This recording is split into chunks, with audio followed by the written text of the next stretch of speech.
A igreja pode se colocar de pé, por favor?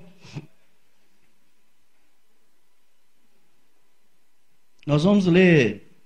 Filemão tem um capítulo só. Então, é perfeitamente correto nós falarmos capítulo 1, versículo, ou então falar só o versículo de Filemão, versículo 17 e versículo 18, por exemplo, o versículo 2, 3, sem citar necessariamente capítulo 1, tá bem? Então, se você ouvir alguém falando, abre Filemão, versículo 17 e 18, sem citar capítulo, é porque ele só tem um capítulo mesmo, então não tem problema. Nós vamos ler os versículos 17 e 18. Acharam? Filemão fica logo antes de Hebreus. Diz assim a palavra: assim, pois, se me tens por companheiro, recebe-o como a mim mesmo. E se te fez algum dano, ou te deve alguma coisa, põe isso à minha conta. Versículo 19, Paulo vai fechar aí esse argumento dele, dizendo: eu, Paulo, de minha própria mão o escrevi, eu o pagarei, para não dizer que ainda mesmo a ti próprio, a mim, te deves. Muito bem. Que o Senhor possa nos abençoar nessa noite, que o Senhor possa trabalhar os nossos corações nessa noite, e que o nome dele seja exaltado e o nome dele seja glorificado. Amém, Jesus, e amém, Senhor. A igreja pode se sentar, pode ficar à vontade. Eu, irmãos, gostaria de falar nessa noite sobre o perdão. Quero falar sobre o perdão. E o título dessa mensagem é o alto preço do perdão. O alto preço do perdão.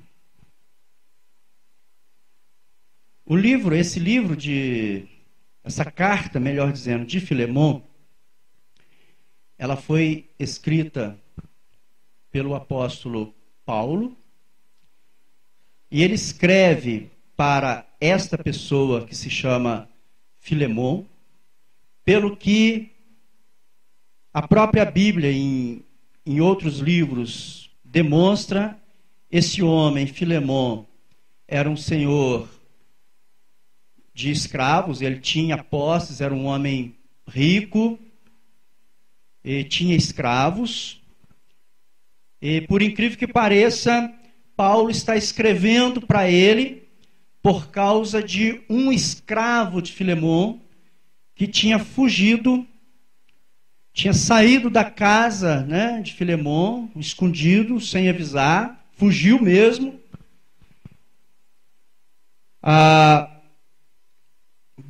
Dá-se a entender também que ele até saiu, talvez levando alguma coisa, roubou alguma coisa de Filemão. E o que acontece? Esse homem que se chama Onésimo, que é o escravo fugitivo, ele acaba encontrando com Paulo. E no encontro com Paulo, ele se converte. Ele se converte a Cristo. Ele aceita Jesus como Salvador da vida dele. E ele começa a servir a Paulo. Paulo está preso, Paulo está encarcerado. E ele começa a servir a Paulo, ele ajudando a Paulo em algumas questões. Mas num determinado momento, Paulo sente que não é correto ele manter Filemão ali ao lado dele, servindo a ele, tendo consciência de que Filemão certamente precisaria também desse escravo, estaria preocupado com ele. Então o que ele faz? Ele escreve uma carta, Paulo escreve uma carta, e uma carta endereçada a Filemão, para devolver o escravo Onésimo. Enquanto ele escreve essa carta, nós temos aqui no versículo 17 e 18 que nós lemos, que Paulo chega a dizer para Filemão, olha, se Onésimo te deve alguma coisa, se ele te deve alguma coisa, coloca isso na minha conta. Eu vou te pagar. Eu te pagarei isso.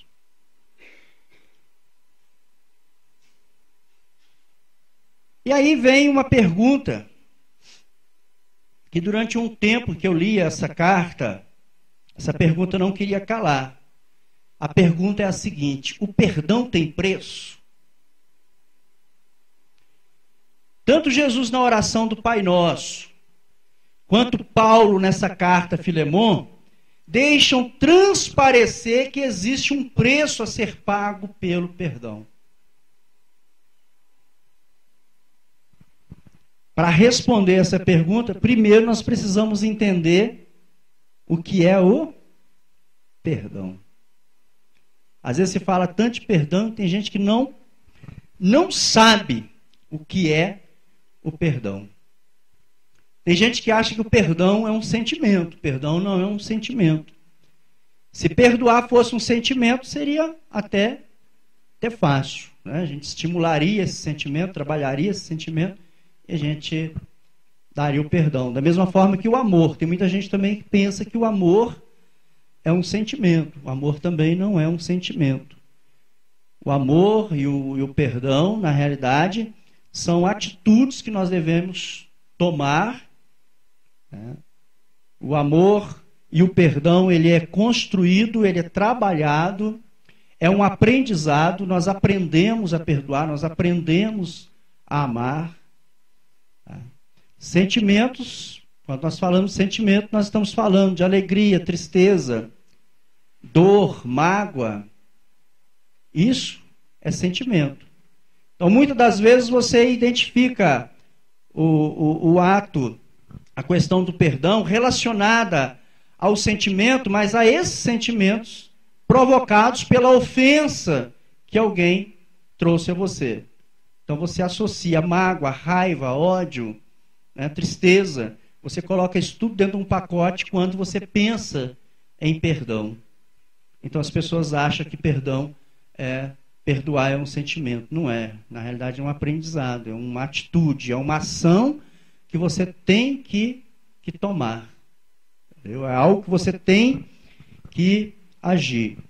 Segundo o mini dicionário Aurélio, o perdão é remissão de pena. O perdão nada mais é que uma forma de extinguir uma obrigação pela qual o credor perdoa a dívida do devedor. Então, alguém está devendo, você deve numa loja, vamos trazer um exemplo assim, mais fácil de entender, você deve numa loja, e você vai nessa loja para pagar, e por incrível que pareça, o dono da loja está lá muito alegre, muito feliz, alguma coisa aconteceu, e ele fala com você assim: olha, eu não vou te cobrar essa dívida, vou rasgar a sua dívida, você não precisa me pagar nada. Tá certo? Então o perdão é o que é? O perdão é a extinção. O perdão, quando alguém perdoa, ele está anulando, ele está acabando, encerrando uma dívida. Por isso que nós, quando falamos que Deus, quando perdoa, né, ele se esquece, ou seja, porque a palavra diz que ele lança os nossos pecados, né, no mar do esquecimento. Ele não se preocupa, ele não vai lá de novo ficar pegando aquilo para ficar trazendo para a nossa memória, ficar remoendo isso em nós. Não. Deus perdoa e esquece, acabou. Ao contrário do ser humano, que ele tem prazer em trazer à tona toda a história causada pela ofensa. Se alguém vai pedir perdão, esse indivíduo que vai perdoar, que vai conceder o perdão, muitas das vezes ele puxa a história toda, porque você me fez isso, você fez aquilo, porque naquele dia, meu Deus, você não devia ter feito aquilo, você não devia ter falado aquilo, porque você me magoou muito, porque isso... Não podemos agir assim dessa forma, tá? Porque o perdão é simplesmente você pegar a nota promissória e rasgar. O dono da loja não tem que falar assim, olhar na nota promissória e falar assim, olha, eu tô rasgando aqui, olha, você me comprou uma calça, você comprou uma saia, você comprou isso, você comprou aquilo, olha, já tem 3 anos e meio que você está me devendo, viu? Olha, já faz isso, olha, já cansei de telefonar para você, já cansei de fazer, então, hoje você está vindo aqui, ó, você não precisa me pagar nada, estou rasgando o negócio. E às vezes aquele ato ali, aquele momento ali, às vezes foi muito mais ofensivo do que qualquer outra coisa. E o perdão, na realidade, quando nós falamos dele, quando nós falamos de uma extinção de obrigação, é um ato que tem que ser feito também com amor, na realidade. Na realidade, perdão e amor são duas coisas que trabalham juntas. Precisa ser desenvolvido. Quem é que não perdoa? Normalmente, quem é que não perdoa? Quem tem falta de amor. Quem tem o coração mais cheio de ódio, mais cheio de raiva, são as pessoas que não perdoam. Porque se no lugar do ódio, se no lugar da raiva, tem realmente amor, então automaticamente o perdão vai sair. O perdão vai acontecer. Tá? O perdão é um processo mental ou espiritual de cessar o sentimento de ressentimento ou raiva contra outra pessoa ou contra si mesmo, decorrente de uma ofensa recebida, decorrente de erros ou fracassos, decorrente de, às vezes, alguma situação que você nem toma conhecimento. Tem pessoas que se sentem ofendidas com você e você sequer fez alguma coisa para ofender esta pessoa. Então, o perdão é cessar a exigência de castigo. Perdoar é você não exigir castigo para a pessoa que está devendo. Perdoar é você anular completamente essa dívida, é você arrancar esse ressentimento do seu peito, é você tirar do seu coração essa mágoa, é você tirar do seu coração esse ódio, é você tirar do seu coração essa tormenta, essa coisa que... Perceba uma coisa, meu irmão e minha irmã, as pessoas que não perdoam, ela dorme com a mágoa, ela levanta com a mágoa, ela dorme com o ódio, ela acorda com o ódio. Isso vai se tornando uma bola de neve no coração dela e na mente dela, que ela vai adoecendo por causa disso. Ela vai ficando doente por causa disso, porque ela fica remoendo isso a vida inteira dela. Então, na realidade, perdoar, quando nós perdoamos alguém, nós estamos fazendo um bem muito maior para nós do que para a própria pessoa a quem nós estamos liberando perdão. Está entendendo? Nós que somos ofendidos, nós que fomos ofendidos, se nós ficamos remoendo essa coisa, nós adoecemos. Então, nós precisamos o mais rápido possível de cessar esse sentimento, esse ressentimento, essa situação que controla, né? Esse sentimento que controla a nossa vida e controla a gente. Tá bem? Então, quem nunca teve ressentimento? Eu acredito que todos nós aqui já passou por alguma situação, já se viu envolvido em alguma situação em que você foi ofendido. Com certeza. É muito difícil uma pessoa falar assim, não, pastor, eu nunca fui ofendido por ninguém. Eu acho que isso não existe. Todos nós, de alguma forma, já fomos ofendidos. Quem nunca teve raiva de si mesmo? Irmão, tem pessoas que precisam perdoar a si mesmas. Tem muita gente que tem raiva de si própria. Tem gente que não consegue controlar, por exemplo, um vício, e ela fica irritada com isso. Ela não consegue o sucesso, ela não consegue vencer na vida. Ela acha que ela é uma fracassada, e com isso ela começa a desenvolver um sentimento negativo, um ressentimento, uma mágoa. Ela desenvolve aquela que nós pregamos aqui um tempo atrás. Ela desenvolve um outro problema, um pecado, que é a inveja.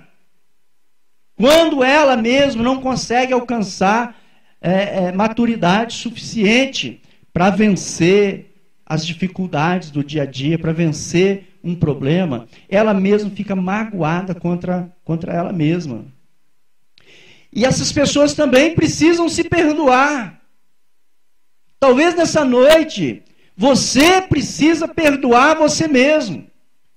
Talvez você mesmo tenha carregado um peso na sua vida, porque você não é bem sucedido nisso ou naquilo, e isso tem pesado sobre os seus ombros, e o diabo tem usado isso para te acusar. Talvez nessa noite o Senhor trouxe você aqui para que você possa se perdoar, para que você possa tirar essa carga, tirar esse peso das costas e poder andar com mais liberdade, com mais tranquilidade na presença do Senhor. Andar com a cabeça erguida aí fora, sabendo que você não deve nada para ninguém, nem para si mesmo. Tem filhos que acham que os pais devem alguma coisa para eles.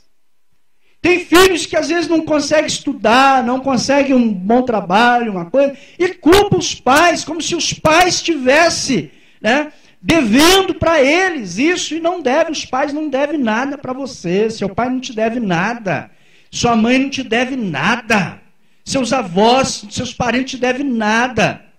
Você precisa se perdoar pelos seus insucessos, pelas suas dificuldades, pela sua baixa autoestima. Você precisa trabalhar isso, e você precisa crescer. Você precisa crescer. Porque quando você cresce, você se valoriza. Você passa a valorizar-se. E quando você se valoriza, você passa a amar a si próprio. Gente, tem pessoas que não gostam de se olhar no espelho. Você sabia disso? Tem pessoas que não encaram o espelho, porque não gosta de ver a si mesmo. Tem raiva da sua cara, do seu semblante. Não gosta nem de se ver. Eu não. Eu gosto de me olhar no espelho e falar: eu me amo. Silvano, você é lindo. Tem dia que eu beijo o espelho, irmão.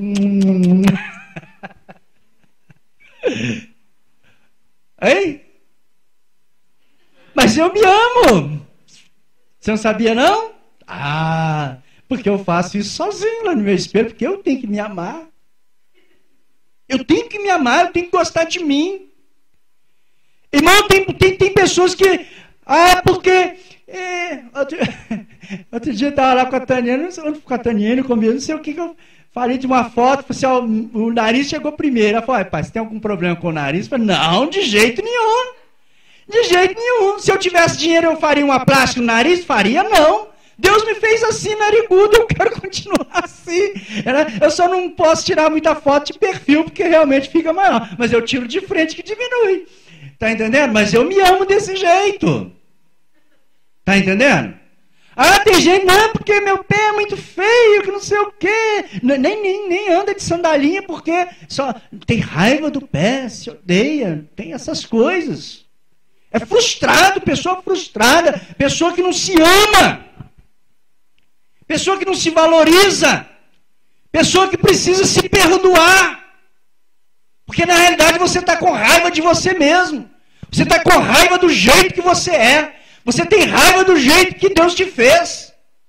Se você procurar pela internet, nós vimos um dia desse, a Tânia estava assistindo lá, um rapaz, não lembro o nome dele agora, passou a reportagem, o camarada já fez tanta plástica no rosto, você lembra? O rapaz já fez plástica no nariz, já fez plástica no olho aqui, para tirar os pezinhos de galinha, já fez aqui, já fez aqui. E o cara usa tanta maquiagem, tanto produto, né? Dizer que ele vai, antes de dormir, ele passa quase 1 hora lá no banheiro, é creme para não sei o quê, creme para não sei o quê, e passa. No outro dia, quando ele levanta, ele tem que tirar aqueles creme tudo e passar outra quantidade de creme. E assim vai. Mas o cara, por que o cara faz isso? Porque ele não se ama. Ele não sabe valorizar aquilo que ele recebeu do Criador, de Deus. Então, na realidade, é um camarada que tem raiva de si mesmo. Porque quem agride o próprio corpo com tanta cirurgia plástica é porque não se gosta. Não se gosta. Não faz como eu. Hein? Gosto de tudo, irmã. Ó, eu queria tanto ter cabelo branco, não tem ainda, né? E aí vai. Ô, meu Jesus. Tem gente que se ofende sem motivo. Tem gente que tem raiva de você. Tem gente que tem raiva de mim sem motivo. Tem gente que fica com raiva dos pais sem motivo. Tem filhos que ficam com raiva, com ódio dos pais sem motivo. Existe o caso de um rapaz que estava fazendo faculdade, eu acho que muitos de vocês já conhecem esse caso. E o rapaz, então, ele estava indo muito mal nos estudos e o pai falou com ele: meu filho, olha, se você conseguir boas notas e passar de ano sem ficar em recuperação, ser um bom aluno, olha, na sua formatura eu vou te dar um carro de presente. Vou te dar um carro 0 de presente. Aí o rapaz, motivado pelo presente que ele receberia na formatura, deu tudo de si. E quando chegou na formatura, chegou no dia da formatura, o pai dele fez uma festa, eles fizeram uma festa de formatura. O pai dele então vem com uma caixa para entregar para ele. E ele pensou assim: certamente que dentro dessa caixa tem as chaves do carro 0 que o meu pai me prometeu. Mas quando ele chega e recebe a caixa, que ele abre a caixa, o que ele vê? Dentro da caixa ele vê uma Bíblia. Ele vê uma Bíblia. E quando ele vê aquela Bíblia, o semblante dele se fecha.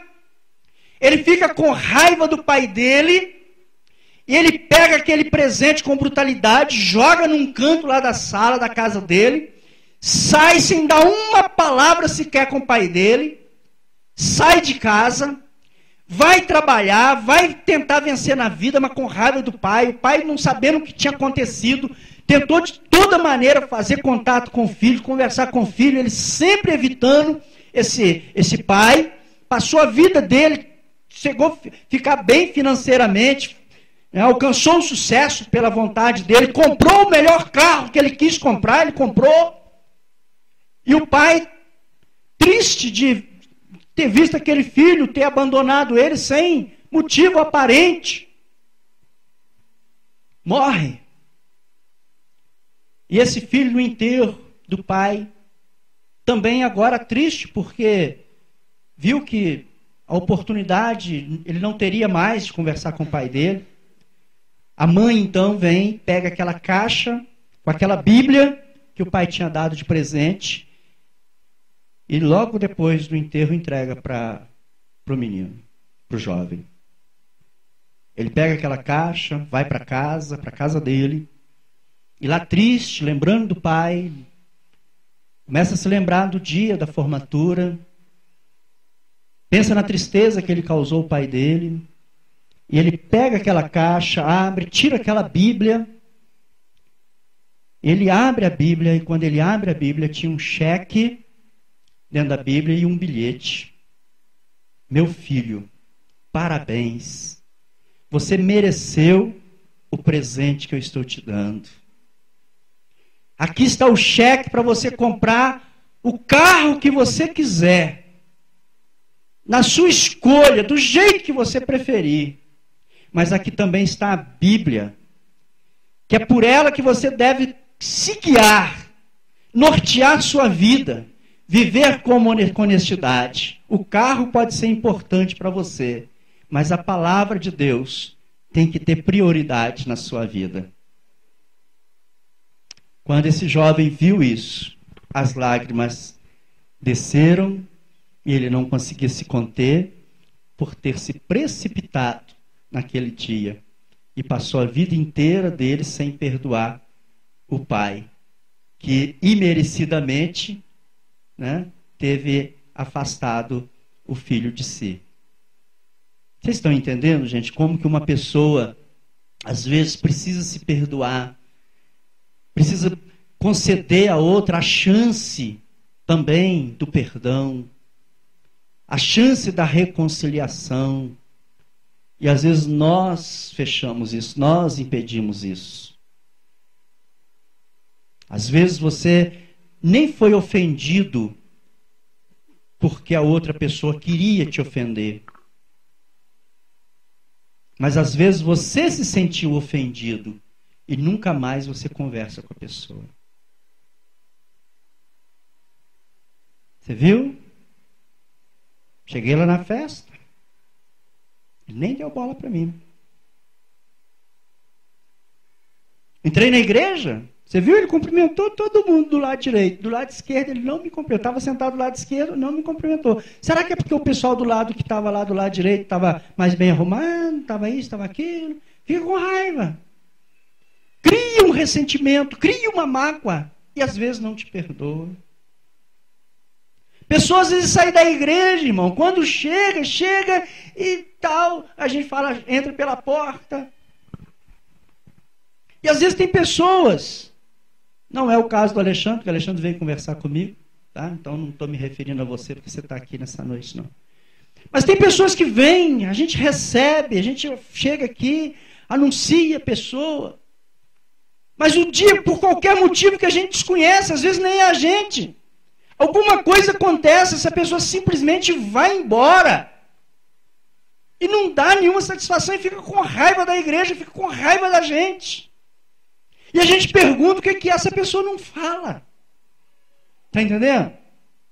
Isso tudo, às vezes, ressentimento, tudo coisas que, às vezes, a gente nem culpa não tem. Perdoar é um processo mental, espiritual. De quê? De cessar o sentimento de ressentimento. Nós precisamos trabalhar isso na nossa vida. Cessar todo tipo de ressentimento contra outras pessoas. Cessar todo tipo de mágoa que nós temos contra outras pessoas, seja por motivo que for. Nós precisamos trabalhar isso. Nós precisamos trabalhar, tá? Bom, sabendo que é o perdão, nossa próxima pergunta então é: o perdão tem preço? O perdão tem preço? Sim, o perdão tem preço. O perdão tem preço e Jesus pagou um preço muito alto. Jesus pagou um preço alto pela nossa dívida. Tá? O preço do perdão, para que a gente pudesse de novo ser chamado filho de Deus. Né? Vamos começar aqui por Jesus. O preço que Jesus pagou para que a gente fosse perdoado por um ato que aconteceu lá em Adão. Foi um preço de sangue. Então foi um alto preço. Então perdão, para se perdoar, tem preço sim. Tem um preço alto. O preço do perdão, irmãos, ele é renúncia. Tem vários versículos aqui, não vai dar tempo de ler. Né? O preço do perdão é renúncia. A pessoa que resolve perdoar, a pessoa que resolve pagar a dívida de alguma forma, tá? Ela tem que renunciar a alguma coisa, ela tem que abrir mão. O próprio Jesus, para perdoar, para que a gente tivesse os nossos pecados perdoados, ele pagou a dívida no nosso lugar. E para ele pagar essa dívida no nosso lugar, ele teve que se esvaziar de toda a sua glória, ele teve que renunciar à sua divindade, à sua glória, ele teve que se revestir de uma natureza humana, de uma natureza, entre aspas, pecaminosa. Ele teve que se fazer pecado no lugar de nós, ele teve que assumir essa condição de pecador. Ele precisou que o próprio Pai virasse as costas para ele. E existe uma frase no meio evangélico que diz que Deus abomina o pecado, mas ama o pecador. Isso não é verdade. Se fosse assim, todo pecador ia para o céu.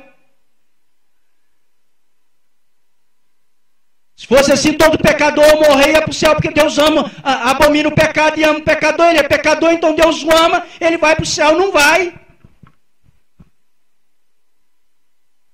Isso não é correto. Nós temos que tomar cuidado com algumas frases que se tornam tão populares por aí.